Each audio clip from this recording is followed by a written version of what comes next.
Hi friends, இன்றைக்கி நம்ம சிம்பிளாக ஒரு ஸ்லீவ் டிசைன் ஸ்டிச் பண்ணலாம் வாங்க. இப்போ நான் வந்து ஸ்லீவோட மெயின் பக்கமும் லைனிங் பக்கமும் எடுத்து வச்சுருக்கேன். அதோட சென்டர்லேருந்து ஒரு 3 இன்ச்சு மார்க் பண்ணிக்கோங்க. ஹைட்டு 3 இன்ச்சு, அதோட அகலம் வந்து ஒரு 2 இன்ச்சு வச்சுக்கோங்க. கரெக்டாக இந்த பக்கமும் அந்த பக்கமும் ஒரு இன்ச்சு வர மாதிரி 2 இன்ச்சு மார்க் பண்ணி அதை அப்படியே ஒரு கோடு போட்டுக்கோங்க. பாருங்கள், நான் இது போல் கோடு போட்டிருக்கேன். நீங்கள் வந்து ஸ்கேல் வச்சு ஸ்ட்ரைட்டாக கோடு போட்டுக்கோங்க. இப்போ நம்ம வந்து ஸ்லீவோட நல்ல பக்கத்துக்கு மேலே லைனிங் வச்சு தைக்க போகிறோம். தையல் வந்து நம்ம கோடு போட்டிருக்க பகுதிக்கு மேலே அப்படியே வந்து தைச்சிட்டு வர போகிறோம். தைச்சு நம்ம இதை அப்படியே லைனிங்கை திருப்பிக்க போகிறோம். இப்போ பாருங்கள், நான் உங்களுக்கு வந்து ஸ்கேல் வச்சு கோடு போட்டு காட்டுறேன். பாருங்கள், நான் இதோட தையலை நிறுத்தி அப்படியே தையலை மேல் நோக்கி தைச்சு அதுக்கப்புறமா இந்த பக்கம் கொண்டு வந்துடுவேன். ஸ்கேல் வச்சு ஸ்ட்ரைட் பண்ணிக்கிட்டேன். இப்போ பாருங்கள், நம்ம அப்படியே இதை தைச்சி விட்டுடலாம்.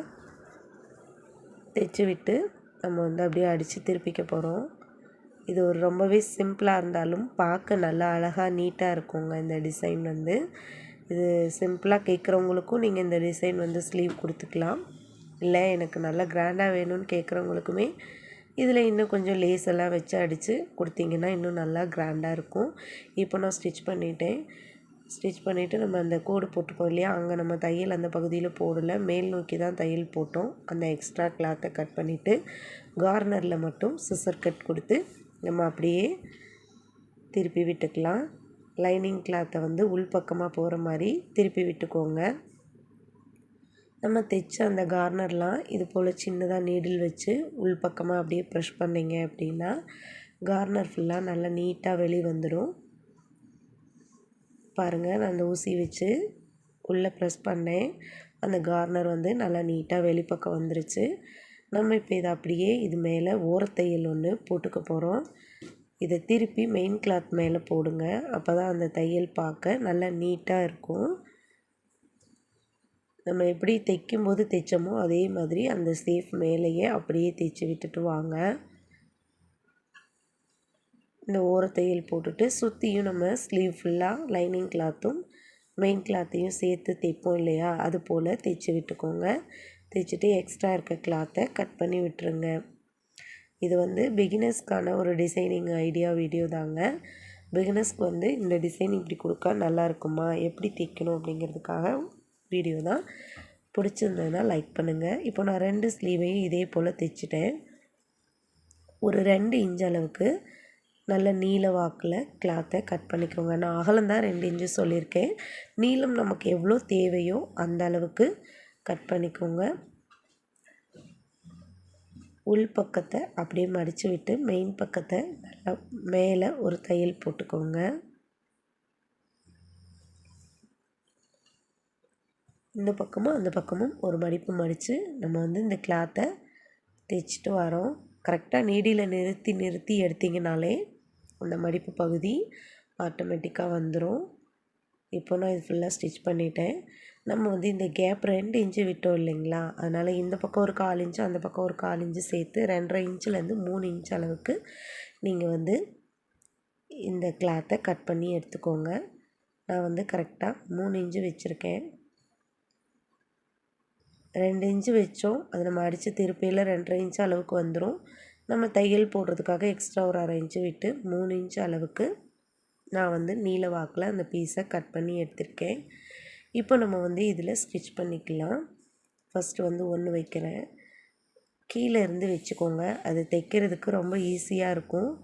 ஃபஸ்ட்டு வந்து ஒரு பக்கம் அடித்து ஒரு தையல் போட்டுக்கோங்க. ஒரு பீஸ் வச்சு ஒரு பக்கத்தில் ஒரு தையல் போட்டு நீடியில் வெளியே எடுத்துருங்க. அதை அடுத்த பக்கத்தில் இருக்கிற அந்த பீஸை வந்து இது போல் ஜாயின் பண்ணிடுங்க. ஃபஸ்ட்டு பீஸ் மட்டும் இந்த மாதிரி ஜாயின் பண்ணிட்டீங்கன்னா போதும். ஏன்னா அந்த அகலம் மாறாமல் இருக்கிறக்காக தான் தைக்கிறோம். அடுத்த பீஸ் வந்து நீங்கள் அதுக்கு கீழ்ப்பக்கமாக வச்சு ஒரு தையல் போட்டு அதுக்கு கீழே இன்னொரு பீஸையும் வச்சு தைச்சிருங்க. திருப்பி அப்படியே நீடில் திருப்பி அது மேலேயே அந்த 3 நம்ம ஒரு பக்கம் பீஸ் தான் இப்போ தைச்சிருக்குறோம். பாருங்கள், அந்த 2 பீஸ் மேலேயே திருப்பி 3ஐயும் ஒரு தையல் போட்டு எடுத்துருங்க. இப்போ நீங்கள் அடுத்த பீஸில் இதே போல் அடுத்த பக்கமும் தையல் போட்டு திருப்பிக்கோங்க. இந்த மாதிரி தைச்சிங்கன்னா அகலமும் ஒரே அளவாக இருக்கும், மாறாது. தையலும் பார்த்திங்கன்னா உங்களுக்கு போடுறதுக்கு ரொம்ப ஈஸியாக இருக்கும். பிகினர்ஸாக இருக்கிறவங்களுக்கு ஈஸியாக இருக்கும். 2 தையல் நம்ம போட்ட மாதிரியும் இருக்கும். 2 தையல் போட்டால் ரொம்ப ஸ்ட்ராங்காகவும் இருக்கும். ஃபஸ்ட்டு பீஸ்க்கு மட்டும் தனித்தனியாக தைக்கிறோம். அடுத்தடுத்த பீஸெல்லாம் நம்ம ஒரு பக்கம் தைச்சி முடிச்சுட்டு தான் அடுத்த பக்கம் தைக்கிறோம். இப்போ பாருங்கள், நான் தைச்சிட்டேன். இதுலேயும் நான் அதே தான் உங்களுக்கு இன்னொரு தடவையும் தைச்சி காட்டியிருக்கேன் பாருங்கள். அதில் இன்னொன்று என்னென்னா, நம்ம மடித்து தைச்சோம் இல்லையா, அந்த மடிப்பு பகுதி வந்து லைனிங் கிளாத் பக்கம் போகிற மாதிரி வச்சுக்கோங்க. இப்போ அதை தான் நான் உங்களுக்கு காட்டினேன். அந்த மடித்து தைச்ச தையல் பகுதி வந்து லைனிங் கிளாத் பக்கம் வந்துடணும்.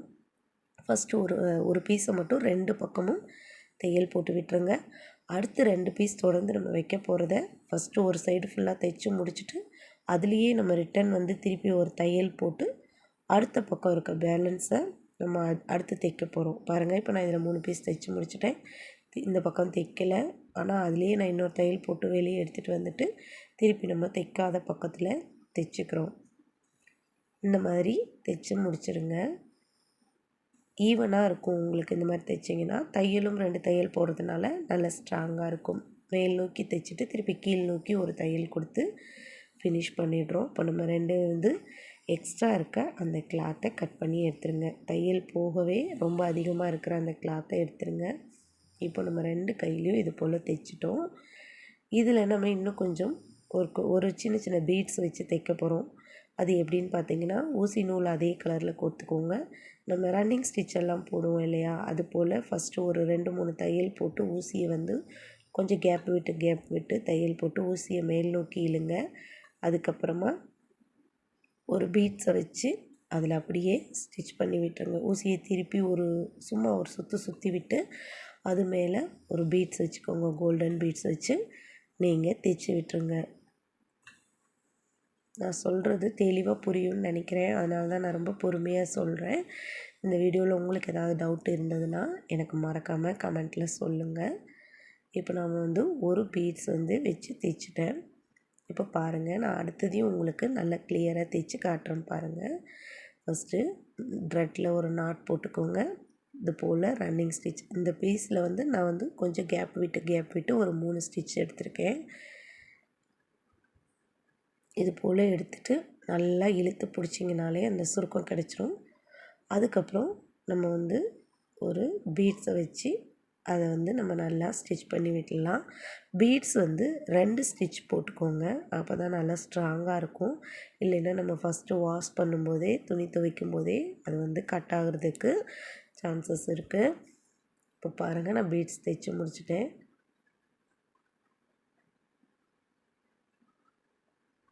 இதே போல் தான் நம்ம இப்போ வந்து கிட்ட வச்சு காட்டுறோம் பாருங்கள். நீடில் கொடுத்துருக்கேன். கொஞ்சம் கேப் விட்டு நீடில் வச்சு எடுத்துகிட்டு திருப்பி கிளாத்தை சுற்றி நீடில் கொடுத்து ஒரு சுற்று போட்டு இழுக்கிறேன். அப்போது நமக்கு அது நல்லா ஒரு போ ஸ்டைலில் கிடச்சிருது. அது மேலே நம்ம வந்து பீட்ஸை வச்சு ஒரு 2 ஸ்டிச் போட்டு நாட் போட்டுக்கிறோம். அவ்வளோதாங்க, நம்ம வந்து இந்த டிசைனை வந்து கம்ப்ளீட் பண்ணிட்டோம். இதே போல் நான் இன்னொரு ஸ்லீவ்லேயும் பீட்ஸ் வச்சு தைச்சிக்க போகிறேன். பீட்ஸ் வச்சு தைச்சி முடிச்சுட்டு உங்களுக்கு நான் வந்து ஃபினிஷிங் எப்படி இருக்குன்னு காட்டுறேன். பாருங்கள், இது முடிச்சிட்டோம். இதே போல் நான் இதிலே வச்சு ஃபினிஷ் பண்ணுறேன்.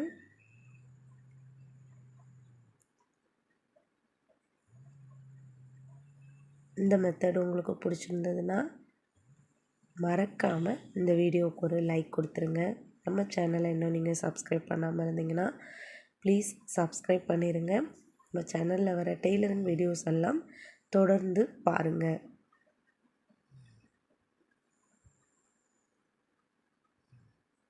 நம்ம இப்போது பீட்ஸ் வச்சு தைச்சிட்டோங்க. அடுத்த 2 பீட்ஸையும் நான் அதே போல் தான் ரன்னிங் ஸ்டிச் போட்டு ஊசியை வந்து கொஞ்சம் கேப் விட்டு எடுத்து இழுத்துக்கிறேன். அந்த சுருக்கத்தோடு திருப்பி நீடில் உள்ளே கொடுத்து உள்பக்கமாக கொடுத்து வெளிப்பக்கமாக எடுத்து பீட்ஸ் வச்சு தைச்சிட்றேன். இது கோல்டு கலர் ப்ளவுஸ் தான். அதனால் நான் இதில் வந்து வேறு எந்த ஒரு கலரும் கொடுக்கல.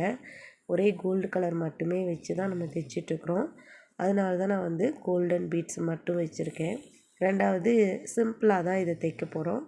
அதனால தான் நான் பீட்ஸ் மட்டும் கொடுத்துருக்கேன். இப்போ 2 ஸ்லீவும் நம்ம ஸ்டிச் பண்ணி முடிச்சிட்டோம்.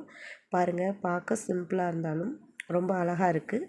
நீங்கள் வேணும்னா இதுக்கு மேலேயே அப்படியே பீட்ஸ் கொடுத்ததுக்கப்புறமா லேஸ் வச்சு கூட ஸ்டிச் பண்ணிக்கோங்க. தொடர்ந்து பாருங்கள். நன்றி.